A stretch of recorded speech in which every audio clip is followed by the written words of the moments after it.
मुझे कोई अपना उसका नहीं है जीवन का। मैं झांसी की रानी बनने के लिए तैयार हूँ गुरुजी के चलते। धीरेन्द्र शास्त्री जी ने लिखा था। मेरे को डेट ऑफ बर्थ जन्म का नहीं पता था। हाजी अली भी गई हूँ, दरगाह में गई हूँ, और जो यहाँ पे अजमेर शरीफ पे गई हूँ। मैं अभी जाना बंद कर दी।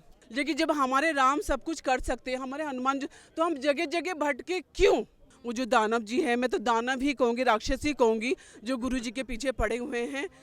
अब गुरु जी के पीछे क्यों पड़े हुए? ऐसे मौलवी हैं, उनके पीछे क्यों नहीं जाते? जो मैं ध्यान दे रही हूँ, ये लगता है बागेश्वर धाम सरकार के द्वारा ही लिखा गया है। एक बार दिखाइए इनको। ये जो है, ये लॉकडाउन से पहले 4 साल पहले की बात है। गुरुजी यहाँ पे आए थे, तब गुरुजी को इतना कोई नहीं जानता था, ठीक है। और मैं ऐसे अचानक से गई थी, और उन्होंने, मैं राम जी की बहुत बड़ी भक्त हूँ, मैं अपने आप जाप करती रहती हूँ। उन्होंने मेरे मम्मी जो 5 साल 6 साल पहले जो गुजर चुके हैं, उन्होंने उनका नाम बताया, क्योंकि मेरे मन में संशय चल रही थी कि गुरुजी झूठे हैं, ठीक है। मैं बहुत दूर बैठी हुई थी और मुझे पता ही नहीं कि गुरुजी बुलाएंगे। मेरे मन में संशय चल रहा था, यार ये ऐसा झूठा है, ठीक है, ऐसा कुछ भी नहीं है। मेरे 5 साल उससे पहले मेरी मम्मी जो गुजरी हुई हैं, उनका नाम बताया। हम लोग पैदा भी नहीं हुए थे, 4 बहनें हैं, और मेरी मम्मी के कोख में बच्चा मर गया था, उन्होंने भी बताया। वो मेरी बहनों का नाम लिखा और मेरी मम्मी का नाम लिखा। अगर पढ़ सकते हैं तो पढ़िए, लतिका लिखा हुआ है पूरा, ठीक है।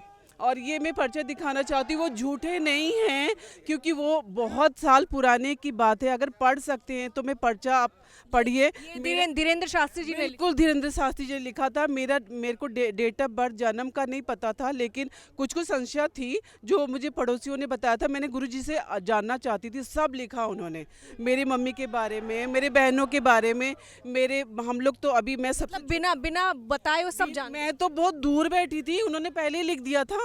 मैं बहुत दूर बैठी थी। जो कहते हैं ना फेस रीडिंग करते हैं या सामने माइंड रीडिंग करते हैं, ऐसा कुछ भी नहीं है, कुछ भी नहीं है। मैं तो बहुत दूर बैठी थी, वहाँ पे लाखों की संख्या लोग थे, और मुझे लगा, और मैं सबसे छोटी हूँ, मेरे 40 साल उम्र हो रही है, और मेरी मम्मी गुजर चुकी है। उनके पेट में कोख में बच्चा मर गया था, जो लड़का था, और मेरी मम्मी को बताया था उन्होंने, और उन्होंने ये तक लिख दिया। वो तो मुंह से बोला था उन्होंने कि तुम्हारी 3 बहनें हैं मेरे सिवा, मतलब लिखा हुआ इसमें, आप पढ़ सकते हो तो पढ़िए। 2 पर्चा बने हुए हैं, 2 पर्चे बने। हाँ जी।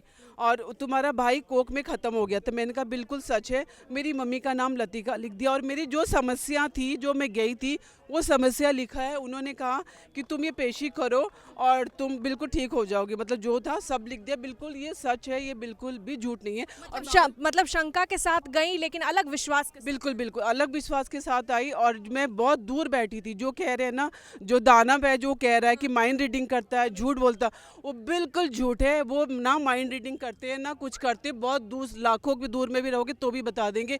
मेरे दादा का नाम बता दी, जो मुझे पता ही नहीं है, हमने देखा ही नहीं है। लेकिन धीरेन्द्र शास्त्री पर ये कहा जाता है कि जो भूत प्रेत का भी एक वो माहौल बनाते हैं, वो अलग तरीके से अंधविश्वास फैला रहे हैं, एक ढोंग रचा रहे हैं, हिंदू धर्म को ठग रहे हैं, और ना जाने कितनी बातें हो रही हैं। देखो, ये जो ठग रहे, तो ठग तो हर जो अच्छाई है तो बुराई भी है। अगर किसी को प्रेत बाधा लगी हुई, तो अपने आप वो आते हैं, नाचते अपने आप आते हैं, क्योंकि आता ये सब सच है। हिंदू धर्म में सब कुछ लिखा हुआ है। और जो बाकी जो करते हैं, जो खन्ना के पास है, जो पादरी है, जो करते, वो वहाँ क्यों नहीं जाते?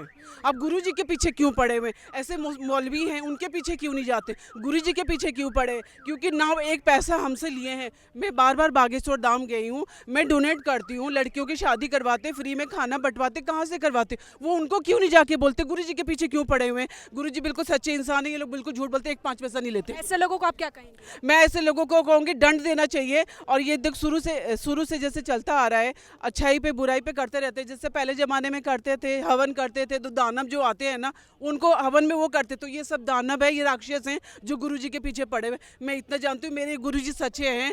मुझे कोई अपना उसका नहीं है जीवन का। मैं झांसी की रानी बनने के लिए तैयार हूँ गुरु जी के चलते। वो 1 पैसा अपने पास नहीं रखते वो, ये सच है। क्योंकि आप तो अभी जुड़े हो, अभी फेमस हुए। मैं बहुत पहले से जाती हूँ, बहुत पहले से जुड़ी हूँ।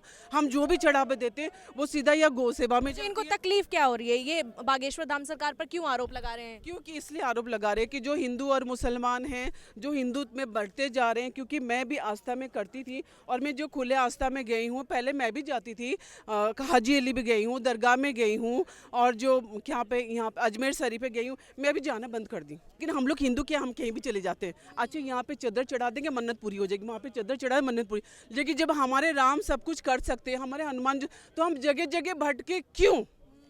ठीक है, बिल्कुल बिल्कुल मेरे विश्वास जग गया है, क्योंकि उन्होंने मेरे विश्वास जगाया है और मैं उनके साथ हूँ। और जो इनके खिलाफ कह रहे हैं, मैं उनके खिलाफ रिपोर्ट खुद करना चाहती हूँ। वो जो दानव जी हैं, मैं तो दानव ही कहूँगी, राक्षस ही कहूँगी, जो गुरु जी के पीछे पड़े हुए हैं। ठीक है, मैं उनके उनके खिलाफ मैं बिल्कुल हूँ, मैं सब कुछ करने को तैयार हूँ।